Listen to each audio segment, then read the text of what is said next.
చిన్నారిని లైంగిక దాడి చేసి తర్వాత హత్య చేసిన మృగాడు తన మరణ శాసనాన్ని తానే రాసుకున్నాడు. పోలీసుల అదుపు నుంచి తప్పించుకున్న ఆ దుర్మార్గుడు మైలవరం జలాశయంలో దూకి ఉసురు తీసుకున్నాడు. పోస్టుమార్టం అనంతరం తల్లికి శవాన్ని అప్పగించపోతే ఆమె కూడా అసహించుకుంది.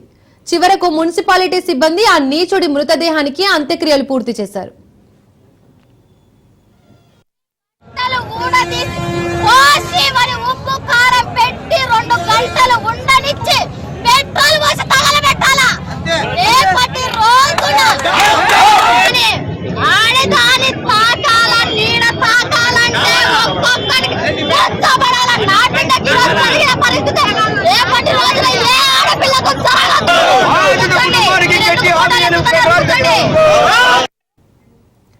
కడప జిల్లా మైలవరం మండలంలో గత నెల 23న జరిగిన దారుణ ఘటన రాష్ట్ర వ్యాప్తంగా కలకలం సృష్టించింది.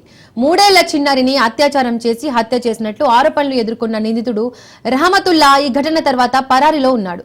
స్థానికంగా తీవ్ర విమర్శలు ఎదుర్కొన్న ఈ కేసు ప్రజల్లో ఆగ్రహాన్ని రేకెత్తించింది. పోలీసులు నిందితుడి కోసం గాలింపు చర్యలు చేపట్టినప్పటికీ అతడు దొరకలేదు. ఈ ఘటన స్థానిక సమాజంలో భయాందోళనకు గురి చేసింది. చిన్నారి కుటుంబం న్యాయం కోసం ఎదురు చూస్తున్న వేళ ఈ కేసు తీవ్ర చర్చనీయాంశంగా మారింది.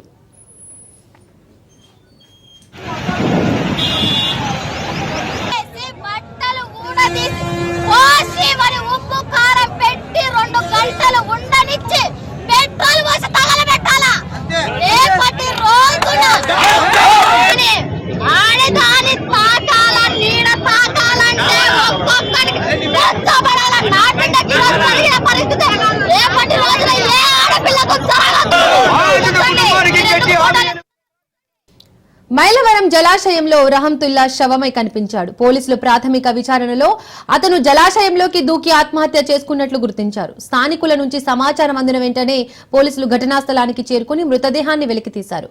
పోలీసులు ఈ ఆత్మహత్య వెనుక గల కారణాలను లోతుగా దర్యాప్తు చేస్తున్నారు.